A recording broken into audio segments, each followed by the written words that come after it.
গতকাল গতকাল বোধহয় আপনি অনলাইনে দেখেছেন কিনা জানি না, আমাদের বিএনপির সাবেক এমপি, মনোনীত এমপি পাপিয়া, পাপিয়া পাপিয়া উনি এক টক শোতে যে কথাটা বলেছেন, মিশন ভাই আপনি দেখেন নাই, দেখলে আপনি আজকে কথাটা এখানে বলতেন।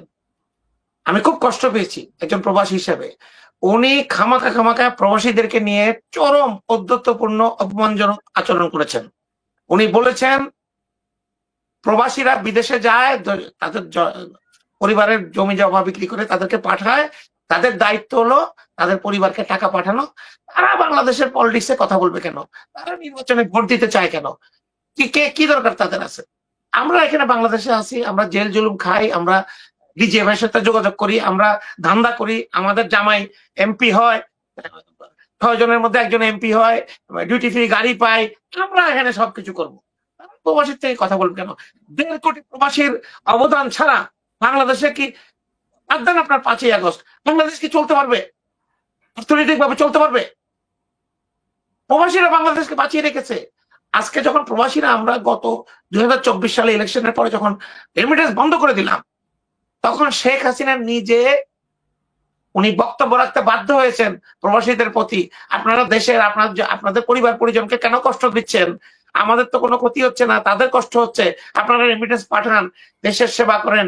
ওনারা কত কিছু ঘোষণা করলো, এই টাকা পাঠালে মকুফ করে দিবে, 5,000 টাকা করে দিবে, ফেরত দিবে, করলো। আর আজকে বিএনপির নেত্রী, তথাকথিত বলি আমি এদেরকে, তারা গত 16-17 বছর ধরে আরামে আসে থাকলো, হাজব্যান্ড এমপি, ফার্স্ট লেডি এলাকার চাঁপাইনবাবগঞ্জে ওনারা ঘোরাঘুরি করলেন, আজকে ওনারা এসে বলছেন প্রবাসীদের ভোটের অধিকার দরকার কি? এর চেয়ে বেশি ন্যাক্কারজনক বক্তব্য আমি তাকে বিএনপির মনে করি না। যে দিবে তাকে প্রবাসীরা প্রতিহত করবে। আসুক বিদেশে এই মহিলা, কোন দিক দিয়ে কোন জায়গায় আসবে না, আসবে তো। আপনার খেয়াল আছে 2018 সালে যখন ওই হাসিনার রাতের ইলেকশনে এই হারুন সাহেব চাঁপাইনবাবগঞ্জ থেকে এমপি নির্বাচিত হলেন, তারপরে সাত্তার হলেন ব্রাহ্মণবাড়িয়া থেকে, তখন কিন্তু তারেক রহমানের ইচ্ছা ছিল না আসলে এদেরকে পাঠানো। তখন এই হারুন সাহেবই কিন্তু আওয়ামী লীগের সঙ্গে মিলেমিশে সিদ্ধান্ত নিয়ে ফেলেছে যে বিএনপি যদি নাও চায় তারা নিজেরাই সংসদে গিয়ে শপথ নিবে। তখন বিএনপি বাধ্য হয়েই এদেরকে সংসদে পাঠায়, কারণ না হলে এদেরকে এরা দল ছেড়ে চলে যাবে। তো সেই হারুন সাহেব, আপনি জানেন যে মানুষ ইতিহাস ভুলে যায়, যখন উনি এমপি ছিলেন তখন তার বিরুদ্ধে মামলা হয় যে গাড়ি, উনি নাকি ওই গাড়ি মানে সরকারি এমপির একটা গাড়ি পায় না, শুল্কমুক্ত গাড়ি, ওই শুল্কমুক্ত গাড়ি উনি নিয়ে উনি বিক্রি করে দিয়ে উনি আবার আরেকটার জন্য অ্যাপ্লাই করেছেন। এই কারণে কিন্তু ওনার বিরুদ্ধে একটা মামলা হয়, সাজা হয়, কিন্তু তখন তৎকালীন প্রধানমন্ত্রী হাসিনা হস্তক্ষেপে উনি ওই মামলা থেকে রেহাই পান এবং সংসদে এসে তিনি বলেন যে আসলে আমার বিরুদ্ধে এটা হচ্ছিল, কিন্তু আবার অনেকেই বলে যে মাননীয় প্রধানমন্ত্রী আমাকে খুব ভালোবাসেন, এই কারণে আমার কিছু হয় নাই। তো এই ধরনের যে এমপিরা যারা একজনের এক পা থাকে আওয়ামী লীগে, সেই এমপির স্ত্রী হচ্ছে এই পাপিয়া, যেই বাংলাদেশ প্রবাসীদের কারণে টিকে আছে। মারুফ ভাই, বাংলাদেশের আয়ের দুইটা উৎস কি? একটা হচ্ছে গার্মেন্টস আর একটা রেমিটেন্স। এই গার্মেন্টস এখন বিভিন্ন কারণে, ডোনাল্ড ট্রাম্পের শুল্ক নীতির কারণে আজকে বিপর্যস্ত পর্যায়ে, তারপরে অস্থিরতা, পলিটিক্যাল আনরেস্ট, টিকে আছে শুধু প্রবাসীদের উপরে। এই প্রবাসীদের উপরে এই ধরনের কথা, আমরা বিদেশ থাকি বলে। তো তোমার নেতাও তো প্রবাসী ছিল আজকে 13 বছর, এখনো তো আছে, এখনো আছে। এখন এদেরকে আল্লাহ কি দিয়ে বানাইছে ভাই এই লোকগুলো? এরা আওয়ামী লীগের সঙ্গে পার্থক্যটা কি আপনি বলেন তো? 13 বছর না 17 বছর ধরে দেশনায়ক তারেক রহমান বিদেশে নির্বাসিত, উনি প্রবাসী আমাদের মতো। এখন পর্যন্ত আজকে কথা বলা পর্যন্ত উনি প্রবাসী, ওনার পরিবারের প্রবাসী। তাহলে ওনার দলের নেত্রী প্রবাসীদেরকে নিয়ে ঢালাও ভাবে এইভাবে মন্তব্য করার, নীতিগত সিদ্ধান্ত কথা বলার কে? আমি খুব দুঃখ পাই যে বিএনপি তাদের এক্সাক্ট কাজ যেটা সেটা করছে না। নেতাদেরকে মুখ বন্ধ করানোর জন্য, আজে বাজে কথা বন্ধ করানোর জন্য তারা কিছু করছে না। তারা মনে করছে এভাবে কথা বলে জনগণ আমাদেরকে খুব সমর্থন করবে। ভুল। জনগণকে অবজ্ঞা করবেন না, হাসিনা করেছিল। ছাত্রদেরকে অবজ্ঞা করবেন না, হাসিনা করেছিল। যেটা হাসিনা করেছিল ওটা করবেন না। করলে আপনাদের অবস্থা এরকম হবে, সাথে সাথে আমাদেরও হবে, কারণ আমরা তো আপনাদেরই অংশ। আমরা তো আর দল পরিবর্তন করতে পারবো। সেটাই করতেছে, কথায় কথায় রাজাকার। ডক্টর ফয়জুল হক, উনি একসময় বিএনপি করতো, উনি বিএনপি ছাড়ছে, ভালো কথা, এটা ওনার ইচ্ছা। ওই যে ফজলুর রহমান সে টকশোতে গিয়ে বলে কোন জানি এক রাজাকারের বাচ্চা, ফজানা বজা রাজাকারের বাচ্চা, এই রাজাকারের বাচ্চা বিএনপি ছাড়ছে। এইগুলো কোনো কথা? যেই হাসিনা মানুষকে কথায় কথায় রাজাকার বলতো, পাকিস্তানপন্থী বলতো, এবং এইগুলোর কারণে রাজাকার তার নিজেরা বলেছে আমি কে তুমি কে রাজাকার রাজাকার, আজকে সেই রাজাকারী ট্যাগ। আপনি খুব স্পর্শকাতর জিনিস উঠিয়ে এনেছেন, আমি এটা মানে বলতে চাইনি, বলতে বাধ্য হচ্ছি। আজকে যারা রাজাকার বলছে জামাত ইসলামীকে এবং অন্যান্যদেরকে, বিএনপি করে, বিএনপির নেতা, এই যে গতকালে বলেছে যে আপনার টুকু, আগে যেটা যুব দলের সভাপতি ছিল সুলতান সালাউদ্দিন টুকু, আচ্ছা আচ্ছা, বিখ্যাত বিশিষ্ট চাঁদাবাজ টুকু, পালিয়ে যায় যে পালানো টুকু, পুলিশ দেখলে পালিয়ে যেত, সে বলেছে কালকে একটা বক্তব্য দেখলাম 5 মিনিট লাগবে জামাত ইসলামকে বাংলাদেশ থেকে বিতাড়িত করতে। এই কথাগুলো আপনারা যারা বলছেন, তারা এইসব কথা বলার আগে বেগম খালেদা জিয়াকে, এখনো যিনি চেয়ারপারসন বাংলাদেশের দলের, জাতীয়তাবাদী দলের, তাকে বহিষ্কার করেন। কারণ তিনি গত 20 বছর ধরে জামাত ইসলামের সাথে জোট করেছেন। তার আগে 5 বছর সরকার পরিচালনা করেছেন, জামাতের 2 জন মন্ত্রী ছিল। উনি ভুল করেছিলেন? আপনাদের কথাগুলো যদি সত্যি হয় আজকে, তাহলে উনি ভুল করেছিলেন, ওনার ব্যবস্থা নেন। আপনি তো বেগম খালেদা জিয়াকে চেয়ারপারসন রেখে তাকে অপমান করতে পারবেন না, 2001 বলতে পারবেন না। 2001 থেকে 4 পর্যন্ত জামাত ছিল মুক্তিযোদ্ধা, 2001 থেকে 4 পর্যন্ত। এখন জামাত রাজাকার হয়ে গেছে। না 2004 5ই আগস্টের আগে পর্যন্ত তো আমাদের মানে সাইলেন্ট জোট সঙ্গী ছিল। যেই মুহূর্তে 5ই আগস্টে হাসিনা পালিয়ে গেল, আল্লাহর রহমতে, ছাত্রদের রক্তের বিনিময়ে, ছাত্রদের আন্দোলনের ফলে, বারবার বলবো ছাত্রদের আন্দোলনের কারণে হাসিনা পালিয়েছে। তারা রক্ত দিয়েছে ইনস্ট্যান্ট। বিএনপি আন্দোলন করেছে, জামাত আন্দোলন করেছে 15 বছর ধরে, গুড গ্রাউন্ড ক্রিয়েট করেছে। কিন্তু আসল কাজটা বিড়ালের গলায় ঘন্টা বেঁধেছে ছাত্ররা। তারা নিঃসংকোচে পুলিশ সামনে দাঁড়িয়ে গেছে, 14, 15, 16, 17 বছরের বাচ্চারা। তাদের জন্য আমরা এই বছর হয়েছি। তখন কেন আপনারা জামাত ইসলামের সাথে আপনাদের বিরোধ হলো? কারণ যে মুহূর্তে আপনি নির্বাচন হবে, জামাত বললো আমরা আলাদা নির্বাচন করবো, হয়ে গেল ঠেলা বেশ। এবার জামাত হয়ে গেল আপনার শত্রু, আর বিএনপি হয়ে গেল জামাতের শত্রু। আমি জামাত ইসলামকে এই ব্যাপারে দোষ দেবো না, তারা ছোট দল, তারা সব সময় বিএনপির দিকে তাকিয়ে থেকেছে। বিএনপি সুবিধা মতো সময় তাদেরকে ইউজ করেছে, আর বাকি সময় তাদেরকে না চেনার ভান করেছে। আমি অনেকবার টক শোতে বলেছি এটা। আমাকে মানুষের বিএনপির লোকজন কল করে বলেছে আপনি কি জামাত ইসলামের সাথে সাপোর্ট করেন নাকি? আপনি তো মনে হয় জামাতি। আমি জামাতে ন্যায়ের কথা বললে জামাতি, আপনি গোলাম আজমের কথা বললে জামাতি, আব্দুল্লাহ আজমের কথা বললে জামাতি। কেন এতগুলো লোককে বাংলাদেশে বিনা বিচারে ফাঁসি দিল? যদি সত্যি সত্যি করতো, ফাঁসি দিত, কোনো বলতাম না। আপনি সুখরঞ্জন বালি টাইপের কাহিনী করে আপনি মানুষকে ফাঁসি দেবেন মিথ্যা মামলায়, আমরা বলতে পারবো না? কেন বলতে পারবো না? আমাদের মুক্ত বাধা না। আমরা তো ভারতের কাছ থেকে মাসে আরে খাই না, কারো কাছ থেকে কিছু নেই না, তাহলে কেন বলতে পারবো না? এই জন্য আজকে বিএনপি যে আজকে যে এগুলো হচ্ছে, ইসলামিক দলগুলো সব জোট করেছে, চরমনে পীর এখন বিএনপির বড় শত্রু। বিএনপি নিয়ে উনি কথা বলছেন সারাদিন, আর আমাদের বিএনপিও তাকে নিয়ে কথা বলছে। তারপরেও রাজু ভাই এই জিয়া ফ্যামিলি নিয়ে কথা বলতেছে। আচ্ছা আপনি বলেন।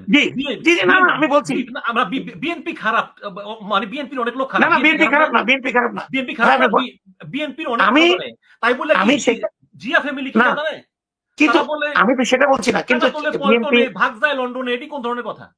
এই যে কথাগুলো যে আসলো, এই যারা বলেছে গর্হিত কাজ এবং এটাকে, তাহলে কেন আপনি তার মুখটা খুললেন ভাই? আবার হাসনাত বলতেছে যে জনগণের সমর্থন থাকলে দিল্লি যাওয়া লাগে না, লন্ডনে যাওয়া লাগে না। নাহিদ গোপালগঞ্জে গিয়ে বলে আমরা এখানে গোপালগঞ্জের নাম পরিবর্তন করতে আসি নাই। এই যে খোঁচা দেয় কিছু কিছু জিনিস, এগুলো কি ভাই এই যে পলিটিক্যাল রেটরিক কিছু কথা আছে, যেমন এনারা বলে থাকেন, কিন্তু পলিটিক্যাল রেটরিক এমন একটা পর্যায়ে না যায় যাতে করে আপনি এটার কন্ট্রোলের বাইরে চলে যায়।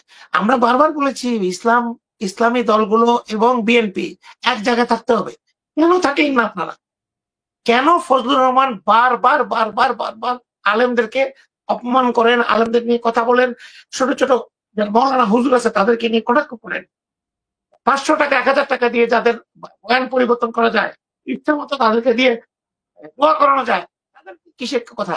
এই যে অবজ্ঞাগুলো, বিএনপির চেয়ারপারসন উপদেষ্টা, কিন্তু আপনাকে বুঝতে হবে যখনই নাম ওঠে বিএনপি নেতা, এগুলোতে কি মানুষের মনে আঘাত হয় না? আমি তো বারবার বলছি ভাই, বিএনপির নেতা একটা কথা বললে যেটা যেভাবে ভাইরাল হয়, হাসনাত আব্দুল্লাহ বললে সেটা মানুষের সাধারণ মানুষ গণ্য করে না, শুনে না। তাকে তার অবদানের জন্য আমরা স্যালুট জানাই, কিন্তু তার কথাবার্তা পরিপক্ক কথাবার্তা হতে আরো সময় লাগবে। কিন্তু আপনি তাকে সুযোগ দিচ্ছেন কেন? কথাটা তার মুখে তুলে দিচ্ছি কেন আমরা? কেন আজকে চরমনায়ের পীর বিএনপির এগেইনস্টে কথা বলছে? কারণ তারা বিএনপির এগেইনস্টে চলে গেছে। বিএনপি তাকে নিয়ে আজে বাজে কথা বলছে, তার চেয়ে চরমনায়ের পীর তার চেয়ে বেশি বলছে। আমি অবিলম্বে এই কথা আজে বাজে কথা বন্ধ, জিয়া পরিবার নিয়ে কটাক্ষ করা, জিয়া পরিবারের ছোট করা বন্ধ করছি। এবং বিএনপির নেতারা যারা আজকে কথা বলছেন, এটার বদলে এটা বলছেন, তাদের উচিত হবে এদেরকে কথা বলে এদের সাথে যোগাযোগ করে তাদেরকে ঠিক রাস্তায় আনা। আমাদের দায়িত্ব এটা, বড়দের দায়িত্ব ছোটদেরকে শাসন করা, ছোটদেরকে বোঝানো।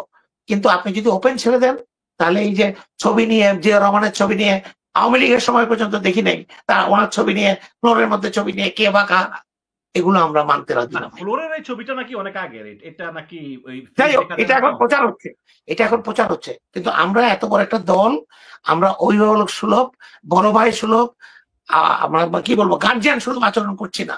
আমার কথা এটাই, আমাদের লোকজন বেসামাল কথাবার্তা বলছে, কেউ ভারতের পক্ষে কথা বলছে, কেউ আওয়ামী লীগের কথা বলছে, কেউ আমেরিকার পক্ষে কথা বলছে, কেউ আলেম বিরোধী কথা বলছে, কেউ ইসলাম বিরোধী কথা বলছে।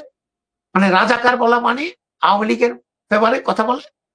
অনেকে বিচার চাচ্ছে, ৭১ সালের জন্য বিচার, ক্ষমা চায়নি কেন? এই কথাগুলো বলার উদ্দেশ্য হলো বিএনপিকে আওয়ামী লীগ ভাবাপন্ন, ভারত ভাবাপন্ন এবং ইসলাম বিরোধী একটা দল হিসেবে, একটা প্ল্যাটফর্ম হিসেবে প্রতিষ্ঠার চেষ্টা চলছে। এটা ষড়যন্ত্র, মানে বিএনপিকে ষড়যন্ত্র বিএনপির পক্ষ থেকে না, সব মহলের পক্ষ থেকে চেষ্টা চলছে। এবং যেহেতু বিএনপি ওনাদেরকে মানে বহিষ্কার করছে না, সব মহল চাচ্ছে বিএনপিকে একটা ইসলাম বিরোধী দল হিসাবে প্রতিষ্ঠিত করবে। এতে লাভটা কি? এতে লাভ হলো কি, ওরা বিএনপি কে বোঝাচ্ছে আমার মনে হয় যে উইন উইন সিচুয়েশন। তুমি ইসলাম বিরোধী মানে তুমি আমেরিকা ইন্ডিয়ার সাপোর্ট পাবা পুরা, প্লাস আমাদের সাপোর্ট পাবা। আমরা আওয়ামী লীগ, আমাদের কাছে অনেক টাকা আছে, অনেক টাকা। কত টাকা চাও? সব আমরা খরচ করবো। সময়ও আছে, সময় আছে। আমাদের নেত্রী যে কোনো টাইমে ঢুকে পড়বে। লজ্জা থাকলে, কোনোদিন লজ্জা যদি থাকতো, আমার মতো একটা ক্ষুদ্র মানুষ এ ধরনের যদি পরিস্থিতি হতো, আমি জীবনে কোনোদিন অনলাইনে আসতাম না, জীবনে আর কোনোদিন আসতাম না অনলাইনে, যে আমার এই জায়গাটা আমার জন্য শেষ। শেখ হাসিনা তারপরেও তার আশা, তার অনেক আশা, বাংলাদেশের মানুষ তাকে অনেক ভালোবাসে। উনি বুঝতেই পারেননি কেন নাকি ওনাকে পাঠানো হয়েছে। উনি যদি আজকে ক্ষমা প্রার্থনা করতেন, রিমোর্স হতো ওনার, যে আমি ভুল করেছি, মানুষের ভুল হয়, আপনারা আমাকে মাফ করে দেন, আমার পরিবারকেও মাফ করে দেন, ভবিষ্যতে আওয়ামী লীগের যদি ভালো নেতা আসে তাদেরকে সাপোর্ট করলে করেন, কিন্তু আমাদেরকে আপনারা মাফ করে দেন। এই কথাটা বললে আজকে বাংলাদেশের পরিস্থিতি সাথে সাথে রাতারাতি পজিটিভ পরিস্থিতি হয়ে যেত। যদি এটুকু না বলতো, তার মেয়ে পুতুল বা তার ওই যে ভাগনা ববি, তারা যদি বলতো যে আচ্ছা আমার খালার বয়স হয়ে গেছে বা আমার মার বয়স হয়ে গেছে, সে আর আসবে না, সে রাজনীতি করবে না, এখন আমাদের যা ভুল ত্রুটি হয়েছে আপনারা মাফ করে দেন, আমরা দলটাকে নতুন ভাবে করতে চাই। ভাই, কোনো অনুশোচনা নাই। এগুলাকে কি বলে, এই জুলাই আন্দোলন নাকি মেটিকুলাস ডিজাইনের অংশ এবং খুব বাজে বাজে কথা বলে। একটা কথা বলি রাজু, আপনি তো, আমরা তো অনেক সিনিয়র মানুষ, তরুণরা বোঝে না। আপনি যদি 2008 সালের আগের আওয়ামী লীগের দেখেন, বিরোধী দল কিন্তু এত সহজ না, অনেক কিছু কিন্তু চুপচাপ থাকতে হয়, জনগণের মাইন্ড বুঝে চলতে হয়। তখন কিন্তু আওয়ামী লীগ একটা থিওরি দাঁড় করাইছিল যে বিএনপি ভারতপন্থী, বিএনপি ভারতের সঙ্গে গ্যাস তেল চুক্তি করে ক্ষমতায় আসছে, বিএনপি দুর্নীতিবাজ, বিএনপি ক্রসফায়ার করে, বিএনপি বিচারপতি হত্যা করে, এরকম নানা প্রোপাগান্ডা ছড়ায়া জনগণের মনে একটা সিম্পিতি অর্জন করতে পারছে। কিন্তু বর্তমান যে মানুষজন, তারা মনে করে যে এই আওয়ামী লীগকে ভারতই টিকিয়ে রাখছে গত 15 বছর ধরে, এবং তার এনাফ এভিডেন্সও আছে। বাংলার মানুষ, আপনি দুর্নীতি করেন, স্বজনপ্রীতি করেন, সব মেনে নিবে, হত্যা করেন তাও এক পর্যায়ে মেনে নিবে, কিন্তু আপনি নিজে ক্ষমতায় থেকে আরেকটা দেশের তাবেদারি, আরেকটা দেশের দালালি, পাবলিক বলতেছে যে হাসিনার পাঁচ থাকলে এই দেশ ভারতের অঙ্গরাজ্য যেত, এটাকে পাবলিক কিভাবে মেনে নিবে বলেন তো আপনি? কখনোই পাবলিক মেনে নেবে না, নেয়নি। এবং এইসব কারণে আপনি দেখেন, খেয়াল করেন, যখন বিএনপি যখন ক্ষমতায় ছিল না, যখন 2006 সালের পরে যখন নির্বাচন হলো, এই যে মঈনুদ্দিন ফখরুদ্দিনের ঘোড়া কূটনীতি নির্বাচন, সেটা তো ম্যানিপুলেটেড নির্বাচন ছিল, বোঝাই যায়। আজকের অবস্থায় বোঝা যায় বিএনপির মতো একটা দল 35টা সিট পাবে, এটা অবিশ্বাস্য, অবিশ্বাস্য, অবিশ্বাস্য। এখনো আমি বিশ্বাস করি না। হয়তো ক্ষমতা আওয়ামী লীগ আসতো, কিন্তু এত ব্যবধানে না। হ্যাঁ, এখনো আমি বিশ্বাস করি না। কেন? অনেকে বলে থাকেন যদি আওয়ামী লীগ নির্বাচন করতে পারতো, তারাও 25টা বেশি সিট পাবে। এখনো তাদেরও কিছু দুর্গ আছে। এখনো আমি বলছি, যদি পারতো, এটা একটা মিথ, একটা ধারণা, তাহলে বিএনপি 25টা সিট নিয়ে এইভাবে করে একেবারে টোটালি বিএনপি কে কার্টেল করে দেওয়া, মানে একদম পঙ্গু করে দিয়ে সেই তারা নির্বাচনটা করেছে এবং ক্ষমতায় গিয়েছে। ওই যে আপনি বলেছেন তারা যে প্রচারণা গুলো করে ১-১১ সময় আমরা দেখেছি কিভাবে ধারাবাহিকভাবে বিএনপি কে দুর্নীতিবাজ প্রমাণের জন্য বিএনপি একটা ব্যর্থ দুর্নীতি